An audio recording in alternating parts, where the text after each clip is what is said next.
E aí pessoal, tudo bem com vocês? Professor Giovanni aqui, dando sequência então ao estudo aí dos sentidos e da saúde. Nesse momento falando mais relacionado à medicina, a medicamentos, é algo bem importante aí para o seu cotidiano, né? Você já sabe que você então não deve mastigar um comprimido, você já sabe que você não deve aumentar a dose de um medicamento sem consultar o seu médico, né? Então se o médico passou lá que a dose é para você tomar um comprimido, por exemplo, a cada 8 horas, é importante que você respeite essa prescrição.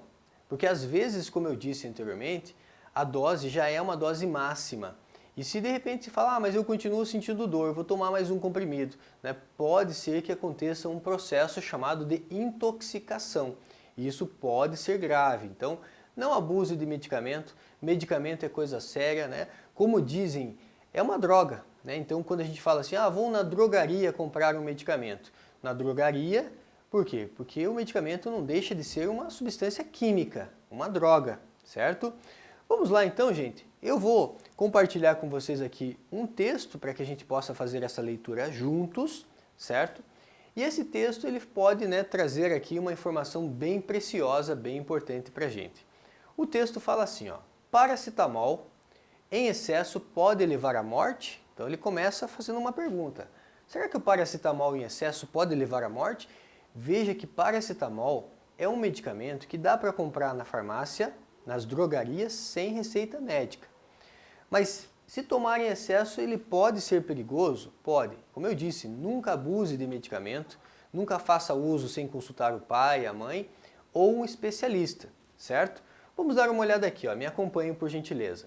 Em 2014, com o objetivo de evitar casos de overdose acidental, o órgão regulador americano, o FDA, o FDA, que controla ali, essa parte de medicamentos, a Agência Norte-Americana Reguladora de Medicamentos e Alimentos, recomendou que o limite máximo de paracetamol fosse reduzido para 325 miligramas por unidade de dosagem de medicamento. Normalmente, ele vem em uma dosagem de 750 miligramas, então eles estão dividindo pela metade, reduzido para 325 miligramas de dosagem, menos da metade se for ver até, Apesar de, na época, 2014, a Anvisa, Agência Nacional de Vigilância Sanitária, ter publicado uma notificação alertando sobre os perigos da superdosagem desse medicamento. No Brasil ainda estão disponíveis comprimidos com quantidades bem superiores de paracetamol, como versões com comprimidos de 750 miligramas, como eu comentei, Então, superior, uma vez que eles estão querendo reduzir ali para 325 miligramas.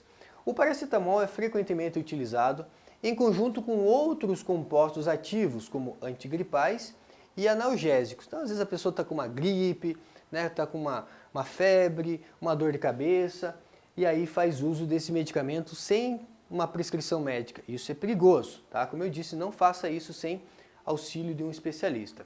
Sendo assim, não é incomum que as pessoas misturem remédios e acabem, no total, ultrapassando a dosagem recomendada de paracetamol.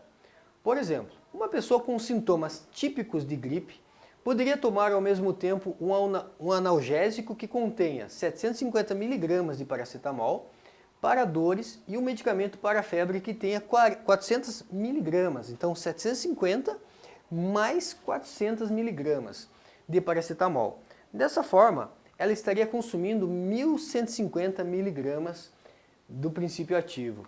Essa combinação já excede o limite considerado seguro para uma única dose, que é de apenas 1.000 miligramas. Olha, ultrapassou a dose de segurança, ou seja, pode trazer alguma consequência, alguma intoxicação, 1.000 miligramas ou 1 grama. Se essa pessoa repetir a mesma dose de 6 em 6 horas, que é de apenas ali ao final do dia, ela terá sobrecarregado o seu fígado com 600 miligramas a mais do que a dose máxima recomendada pela Anvisa, ou pelo FDA, ali, que é a agência dos Estados Unidos, que é de 4.000 miligramas ou de 4 gramas por dia para um adulto saudável. Então veja que medicamento realmente não é um brinquedo. Estou com uma dor, tomo um remédio, tomo um medicamento. Não faça isso, Sempre muito cuidado com medicação. Combinado? Tá aí um combinado entre a gente, espero que você, cuide da sua saúde e sempre que precisar fazer uso de algum remédio, seja caseiro, seja um medicamento, que você já sabe agora a diferença entre remédio e medicamento, você consulte um especialista ou no mínimo fale com o pai e com a mãe. Beleza? Maravilha? Às vezes tem gente que fala assim, ah, mas é um remédio natural. Mas espera aí, tem muito veneno que é natural, certo?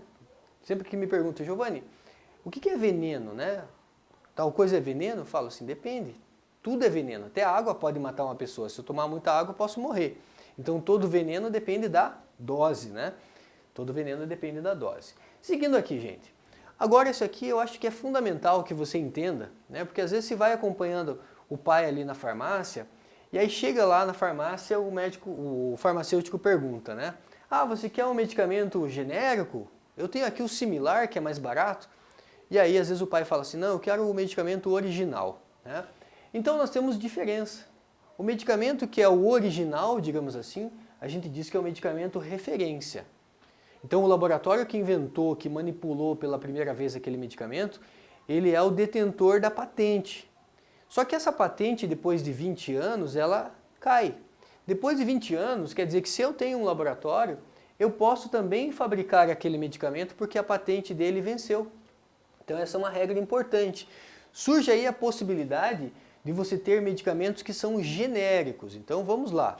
O medicamento de referência é o medicamento original, é aquele que foi inventado pela primeira vez lá por um determinado laboratório, e durante 20 anos só esse laboratório pode fabricar, pode comercializar esse medicamento. Depois de 20 anos essa patente ela cai, e aí outros laboratórios podem produzir esse medicamento também. E aí a produção desse medicamento, ele pode utilizar o mesmo princípio ativo do medicamento original, que a gente chama de medicamento de referência. Se ele usa o mesmo princípio ativo, quer dizer que ele é genérico. Entendeu? Ele é genérico, ele é exatamente igual ao medicamento original, só que ele passa por um processo de manipulação às vezes diferente, mas com o mesmo princípio ativo. Então, como ele tem o mesmo princípio ativo, a gente chama de referência, o original, genérico, esse que é tipo a cópia do original. Então você fez uma cópia, teoricamente ele é igual, né? Foi feita ali uma cópia. Essa cópia a gente chama de genérico. E aí nós temos o medicamento similar. O medicamento similar significa que ele tem uma mesma ação, mas o princípio ativo nem sempre é exatamente o mesmo. Ah, ele também vai fazer o mesmo efeito, vai tratar a mesma doença, a mesma dor, só que a ação dele, o princípio ativo dele, não necessariamente é igual. Entendeu a diferença? Então temos aí essas três possibilidades, o original, o genérico e o similar. Professor, qual que é o melhor? Né? Na tua opinião, qual que é o melhor? O melhor é aquele que o seu médico vai prescrever para você. Então a gente deve confiar nesses profissionais, certo? Que vão prescrever ali, na hora que eles vão prescrever o medicamento, eles vão já indicar a melhor escolha. Então sempre vou fazer o uso, melhor conversar com o meu médico ou com o farmacêutico que possa fazer o encaminhamento, né? Sempre confiando no que veio ali na receita.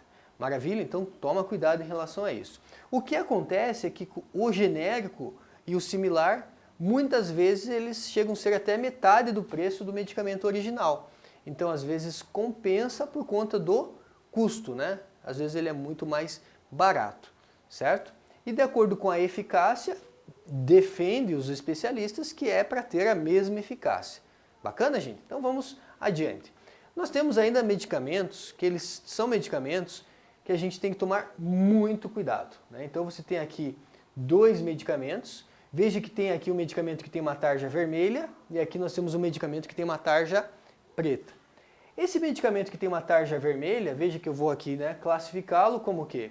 É um medicamento em que ele foi prescrito por um profissional, tá? Então é um medicamento que eu só consigo comprar com receita. Tarja vermelha significa cuidado, né? Atenção. Somente um profissional vai receitar, então eu preciso chegar na farmácia com uma receita. Olha, preciso desse medicamento. Então tem um controle, ele é controlado.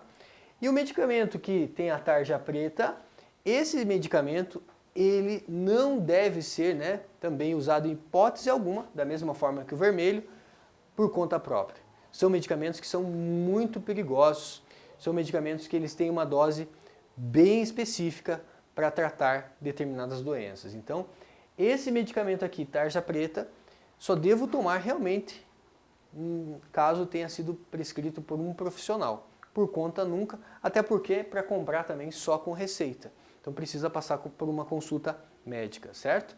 E aí a gente deve pensar, como que essas doenças surgem? Como que surgem essas doenças?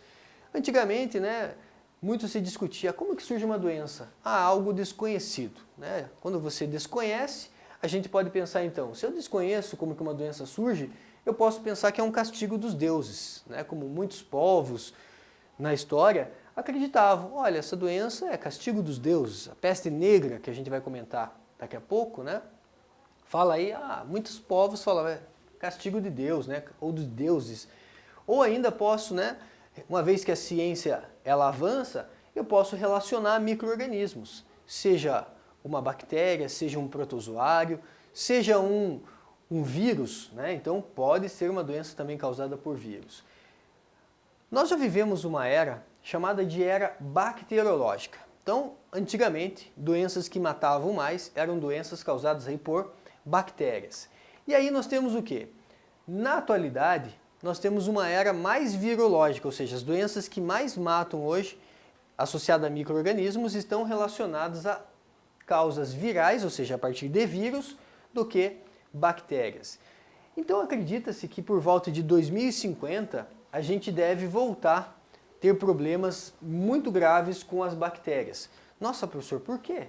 Se nós já vivemos uma era em que as doenças mais graves eram doenças causadas por bactérias, por que a gente pode voltar a ter problema com as bactérias?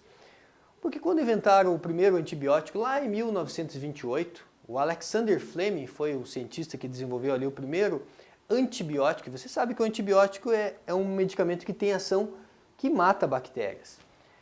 Nós conseguimos vencer muitas doenças que matavam naquela época, né? Ali, épocas de guerra, que você tinha uma aglomeração dos soldados, acabava fazendo com que determinadas doenças fossem mais facilmente transmissíveis, né? Por conta do contato, né? Que era muito próximo ali na questão das guerras, das guerrilhas.